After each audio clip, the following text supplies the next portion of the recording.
ওমা, কালকে তো জামাই ষষ্ঠী, ওকে ডাকবো গো। এই ওটা আবার কে? সানি। হ্যালো। হ্যাঁ এই শোনো, কালকে তোমার ছোট জামাই আসবে ষষ্ঠী করতে। কে মানে? এই তো সেদিন ঘুরে গেল। হ্যাঁ এখন তোমার মেয়ের অর্ডার হয়েছে, তাকেও ষষ্ঠী করাতে হবে। হ্যাঁ এই তুমি কথা বলে না, আমি জানি না বাবা।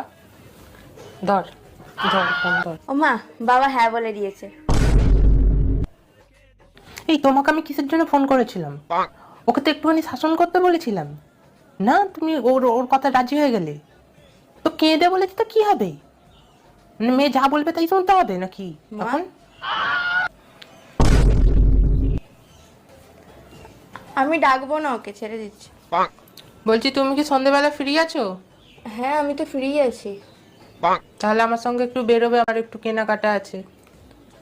তোমার ননদিকে বলে দিও যদি কারোকে ডাকার হয় ডেকে নিক।